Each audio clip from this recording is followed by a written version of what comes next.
Hello everybody, I'm Chef Karl and I'm here tonight in Jill's kitchen and we're going to be making some wonderful beef kebabs that we're going to be cooking on the barbecue this evening. So I've been out in Jill's garden earlier on this afternoon, and I pulled off some wonderful chili peppers because she's got a wonderful plant out there, and we've got lovely fresh broccolini from the garden and beautiful capsicums and some onions and other bits and bobs.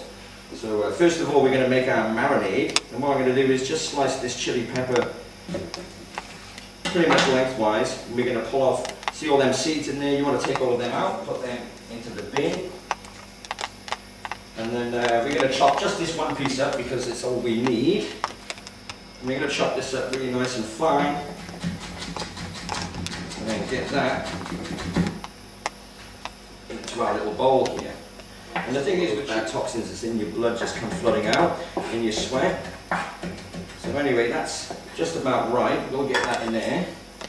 And then we'll go for a couple of pieces of garlic in the oil and things like that, and then release all those wonderful flavours of the ingredients you got in there. So I think that'll be fine for us. So we're going to add just a bit of Moroccan spice into that as well. And Moroccan spice works wonderful with beef.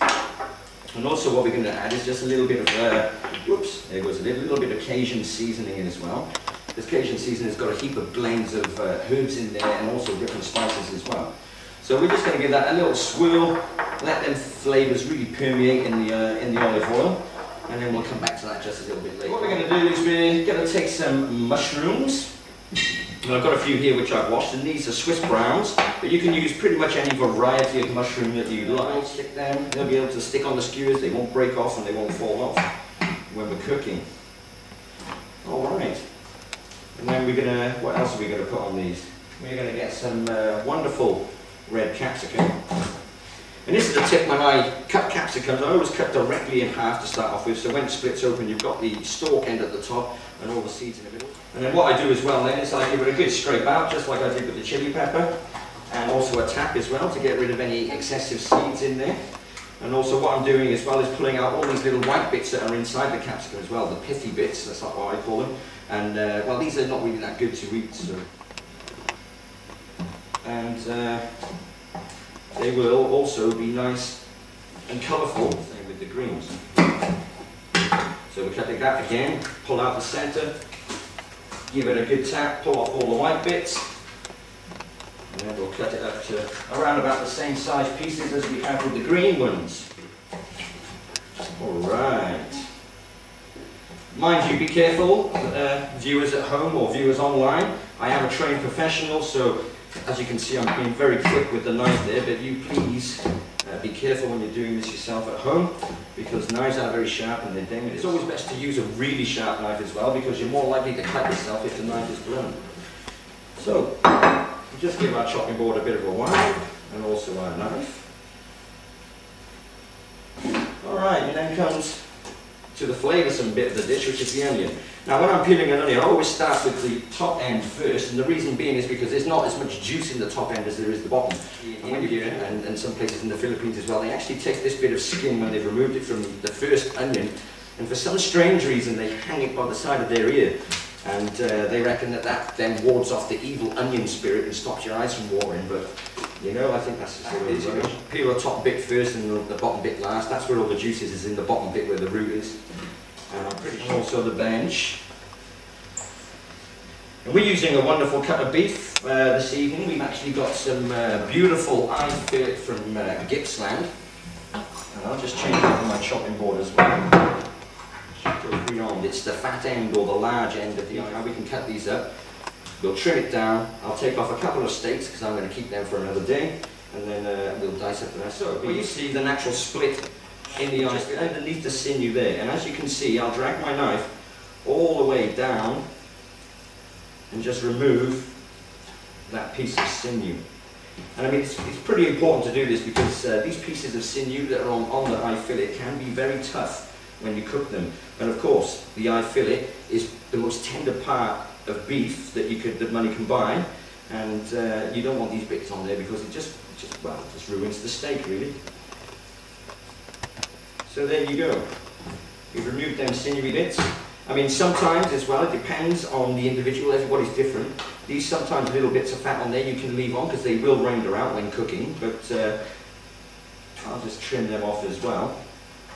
Now these pieces There's no real need to throw these away. I mean, you can chop these up and give them to your dog, or you can mince them down yourself and they make wonderful burger patties.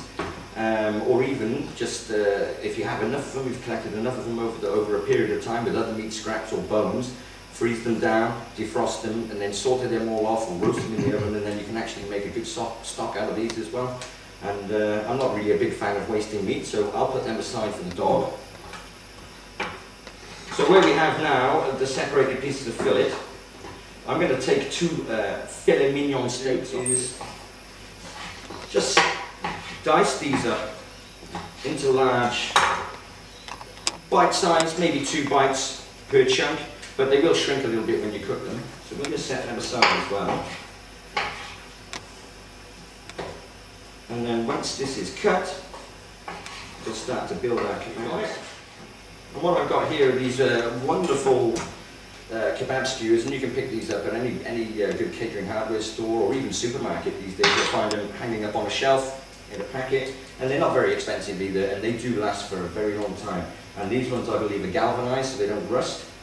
So we're going to start building our kebabs. So what we're going to do, we're going to start with maybe a bit of mushroom here, then perhaps some onion there, and then maybe a piece of beef.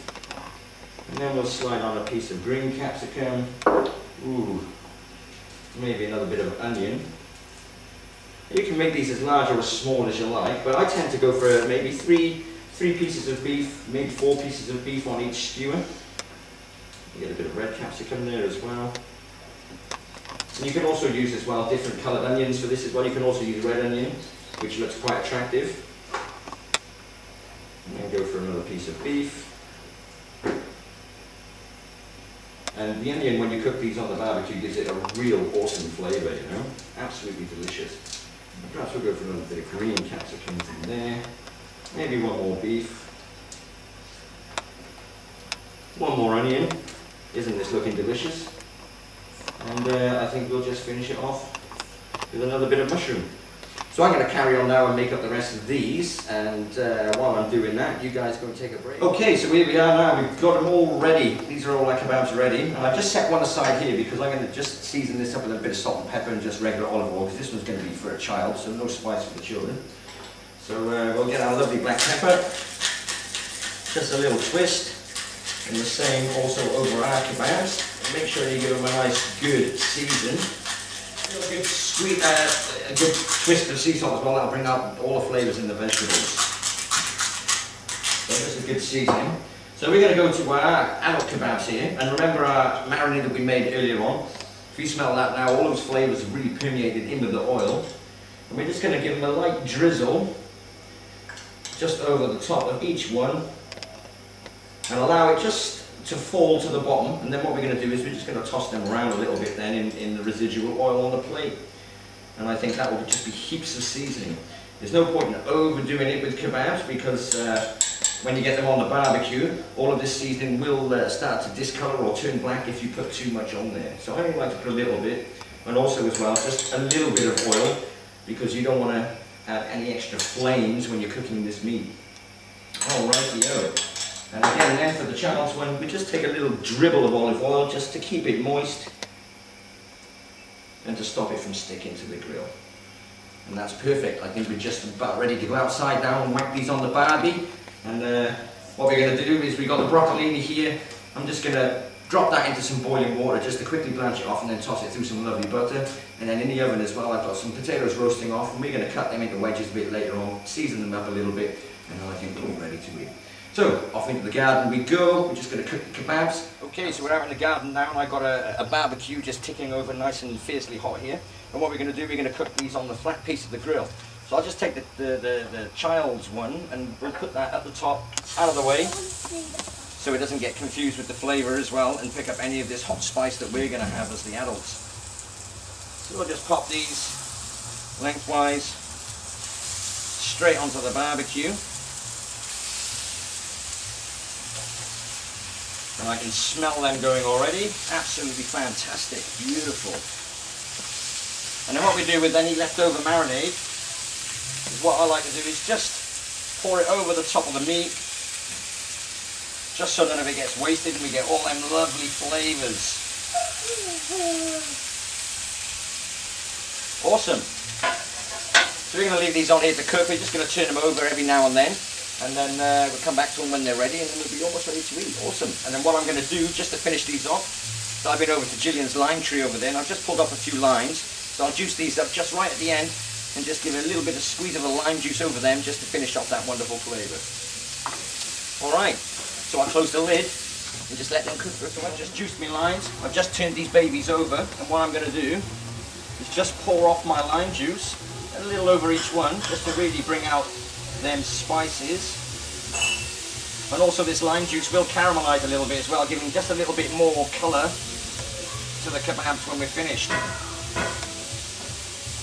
And then just to finish them off as well, to really bring out that flavour in the beef, just a little bit more cracked pepper, just for the end of the day. And what we'll do is close the lid down, give them 2 or 3 more minutes. Now it's time for a glass of wine. So these babies are ready. Now I'm just going to pull these off. And then we're going to go inside. And we're going to eat. Oh wow, you can really smell the spices in these wonderful kebabs. Take a look at that. Fantastic. Alright, I'll just see you inside. Okay, here we are back inside. I've just put our kebabs onto a plate. We've just finished off the broccoli with a squeeze of lime, so that's just wonderful. We've got this lovely beetroot salad here that Jill made earlier on. So I'm just going to get our spuds out of the oven now. And we'll pop these just onto the plate. What I've done with these, I've just roasted these off with a little bit of butter and olive oil and just a touch of salt and pepper. And here we have it, just to finish off the night with a lovely glass of wine. Another tasty Chef Karl treat. Bon appetit.